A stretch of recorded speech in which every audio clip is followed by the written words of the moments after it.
Hello friends, I am Dilip Kumar. Welcome you all on my YouTube channel Kumar Dilip English. दोस्तों, जैसा कि आप जानते हैं, अभी मैंने आपको बताया कि पास्ट इंडेफिनिट में सेंटेंसेस कैसे बनाए जाते हैं।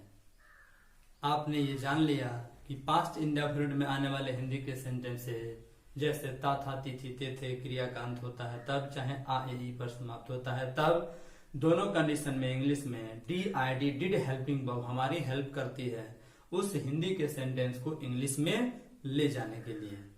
अब मैं आपसे थोड़ा सा एक नए एक्टिविटी की तरफ लेके जाना चाहता हूं। जरा आप ध्यान केंद्रित करके और आप मुझे ये बताइए कि क्या जो आप कार्य सुबह से शाम तक करते हैं, जरा उन कार्यों के बारे में सोचिए और अपने दिमाग में बोलने का प्रयास करिए। जी, स्टार्ट करिए।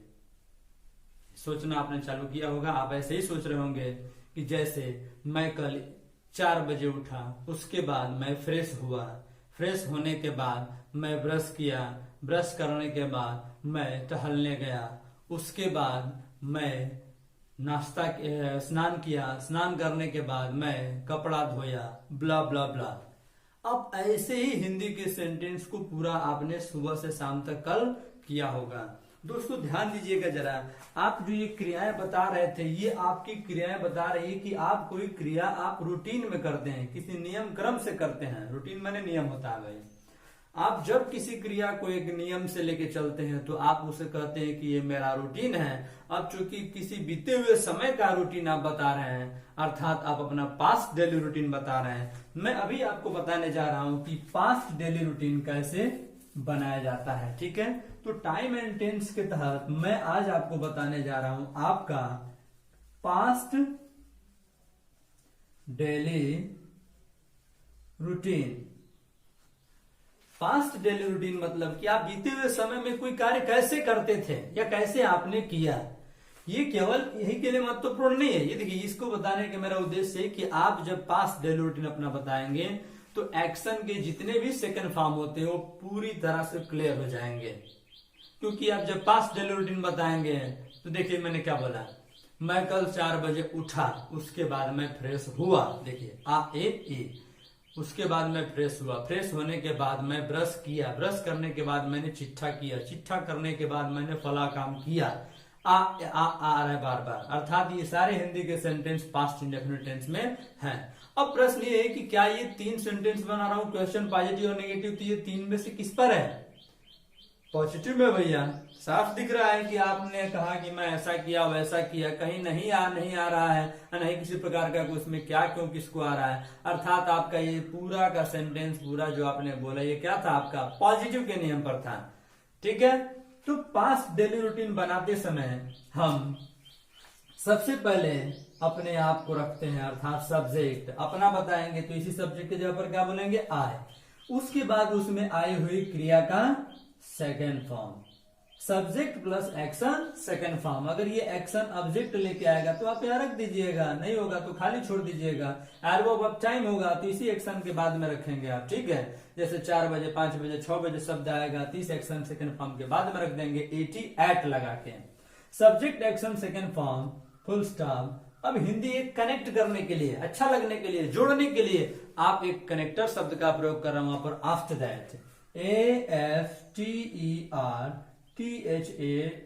ध्यान देंगे, इसको बोलने का तरीका भी सीखते चलिए। आफ्टर दैट नहीं, आफ्टर दैट। क्या बोलेंगे इसे? After that. आफ्टर दैट का भी मतलब होता है उसके बाद। आप यहाँ पर देन का भी प्रयोग कर सकते हैं। आप यहाँ पर AFTER आफ्टर व्हाट्स का भी प्रयोग कर सकते हैं। आप यहाँ पर लेटर ऑन का भी प्रयोग कर सकते हैं। इन सब की हिंदी होती है उसके बाद। क्या होती है भाई इनकी हिंदी? उसके बाद होती है। ठीक है, तो subject plus action second form, after that subject plus, फिर कई सेंटेंस ही है भैया। देखिए मैंने सेंटेंस पूरा एक ही टेंस में तो बोला, तो ये बदलेगा थोड़े नहीं, एक ही फॉर्मूला हर जगह रहेगा। सब्जेक्ट एक्शन सेकंड फॉर्म से पूरा सेंटेंस हम बनाएंगे। ठीक है, ध्यान दीजिएगा। I got up at 5 AM. After that, I got fresh. मैं फ्रेश हुआ। अब हिंदी में देखिए कभी कभी कनेक्टर इस तरह से आप कनेक्ट करते हैं, उसके बाद ना लगे कहते हैं कि ये क्रिया करने के बाद।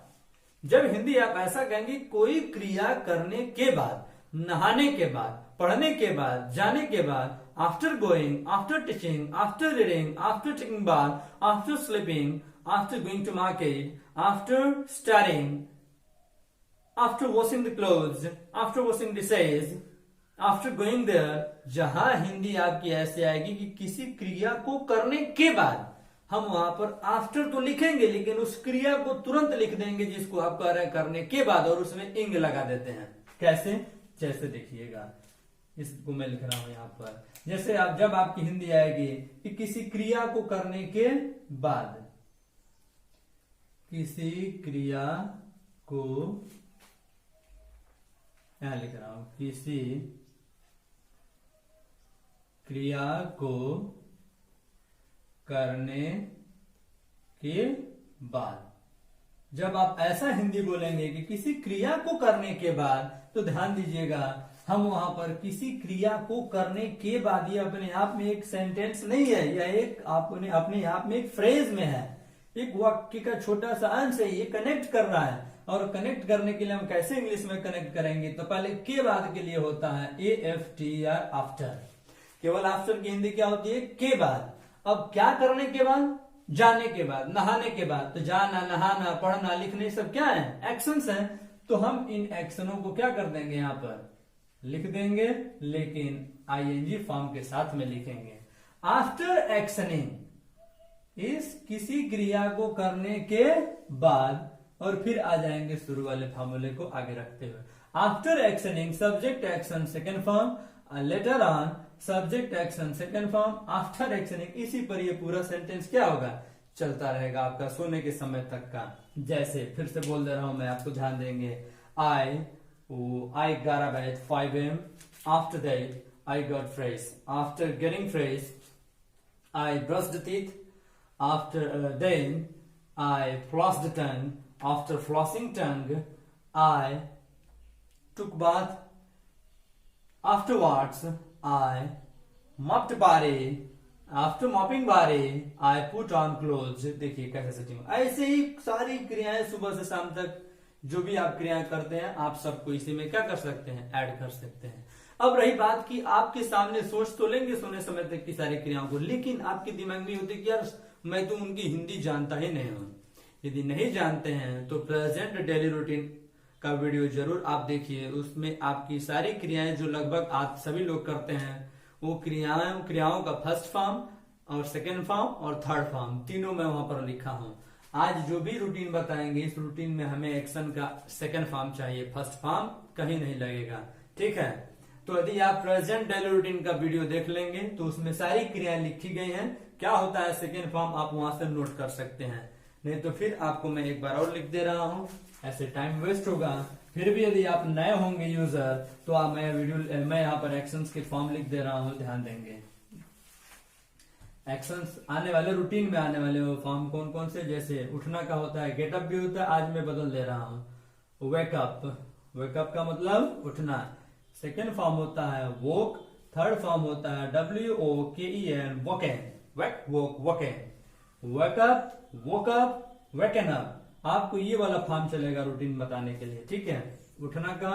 फिर उसके बाद फ्रेश होना का होता है freshen up, FRESHEN, freshen up. Second form हो जाएगा FRESHENED, फ्रेशेंड अप। थर्ड फॉर्म में भी हो जाएगा फ्रेशेंड अप। नेक्स्ट है आपका brush teeth, BRUSH, brush, TEETH, teeth. Second form हो जाएगा BRUSHED, ब्रश्ड। थर्ड फॉर्म भी होगा brushed, brush, brushed, brushed. Next है आपका फ्लॉस टंग, FLOSS, फ्लॉस, TONGUE, टंग। फ्लॉस टंग का मतलब होता है जीवा साफ करना। ठीक है, नेक्स्ट है आपका फ्लॉस, FLOSS, फ्लॉस टंग। सेकेंड फॉर्म हो जाएगा FLOSSED, फ्लॉस्ड। थर्ड फॉर्म भी होगा फ्लॉस्ड। नेक्स्ट है आपका स्नान करना। स्नान करना का ठीक बात आपने लिखा था, चलिए आज मैं लिख रहा हूं BATHE बेद, सेकेंड फॉर्म हो जाएगा BATHED बेद, थर्ड फॉर्म भी होगा बेद। कुछ लोग कंफ्यूज थे भाई कि बेद बात भी होता है, आपने ठीक तो लगाया, ठीक है ध्यान दीजिएगा। ई बस हटा दो तो ये बात हो जाएगा, ये ग्रामर की भाषा से ये नाउन है। अब इस ई लगा दो तो ग्रामर की भाषा से ये क्या हो जाएगा, एक्शन। इसको इसका प्रोनाउंसिएशन भी बदल जाएगा। अब हम इसको पढ़ेंगे वेद, सॉरी वेद, क्या पढ़ेंगे वेद, बैद्ज बैद्ज, ठीक है। नेक्स्ट है आपका कपड़ा पहनना का, बॉडी पोछना का। तो बॉडी पोछना का होता है MOP mop, BODY body, second form हो जाएगा MOPPED मॉप्ड, थर्ड फॉर्म भी होगा मॉप्ड। नेक्स्ट है आपका कपड़ा पहनना का, तो बताया था मैंने आपको पुट ऑन क्लोज, कपड़ा पहनने के लिए, पुट ऑफ उतारने के लिए, शरीर पर कोई भी चीज पहनना हो पुट ऑन का प्रयोग करिए, कोई भी चीज उतारना हो शरीर से आप पुट ऑफ का प्रयोग करिए। Put on close, CLOTHES close, ठीक है। तीनों फॉर्म इसका पुट ही होगा, ध्यान दीजिएगा। ये क्रियाएं जोड़ने की आपके जीवन में सारे, ये तो कुछ क्रियाएं हैं जो शामिल होंगे। अब देखिए सबकी रूटीन अलग अलग होती है। अब आपने सुबह से शाम तक कल क्या किया ये आप जानते होंगे, आपकी क्रियाएं हैं। अगर आपको वो क्रियाएं ना पता हो तो आप कमेंट बॉक्स में आप पूछ सकते हैं कि सर इस क्रिया को हम कैसे बनाएंगे। आप हिंदी लिखेंगे, उसकी इंग्लिश में आपको बता दूंगा, ठीक है। अब स्नान करने के बाद, कपड़ा पहनने के बाद बहुत से लोग क्या करते हैं, पूजा करते हैं। तो पूजा करना क्या होता है, वर्शिप, फर्स्ट फॉर्म हो जाएगा WORSHIP वर्शिप, सेकेंड फॉर्म हो जाएगा WORSHIPPED वर्शिप्ड, थर्ड फॉर्म भी हो जाएगा वर्शिप्ड, ठीक है। नेक्स्ट पूजा करने के बाद तुरंत जो नाश्ता करते हैं तो हो जाएगा टेक ब्रेक फास्ट। टेक का फॉर्म आप जानते हैं पहले से, टेक टूक टेकन, नाश्ता करने का, ठीक है। नेक्स्ट अब ऐसे ही आप क्या करते हैं, अब मुझे बताना मुश्किल होगा क्योंकि मैं अपना जानता हूं, आप अपना जानते हैं। ऐसे शाम तक आप ये सारी क्रियाएं करते हुए चले जाएंगे, ठीक है। अब कौन सी क्रिया आपको नहीं आ रही है आप पूछेंगे तो मैं आपको कमेंट बॉक्स के माध्यम से आपको बता दूंगा, ठीक है। इस तरह से आप पास्ट इंडेफिनिट टेंस पढ़ लिए होंगे, उसका रिवीजन कर लिए होंगे, उस पर सेंटेंस बना लिए होंगे। तो आप अब सेंटेंस अपनी रूटीन को लिखने का प्रयास करिएगा। कल आपने सुबह से शाम तक क्या काम किया, पहले उसको हिंदी में चिंतन करिए दिमाग में। उनमें आने वाली क्रियाओं को एक साइड में कहीं नोट करिए कि मैं कौन कौन सी क्रिया किया, उनमें से कौन कौन सी क्रियाएं मैं आपको दे चुका हूं उसको याद कर लीजिए। जो क्रिया आपको न पता हो क्रियाएं कमेंट बॉक्स में पूछ लीजिए कि सर इसको हम अंग्रेजी में कैसे कहेंगे, उस क्रिया को दे दूंगा। और उसके बाद से आप अपना पूरा पास्ट डेली रूटीन घर पर बैठ के लिखने का प्रयास करिएगा, ठीक है। That's it for today.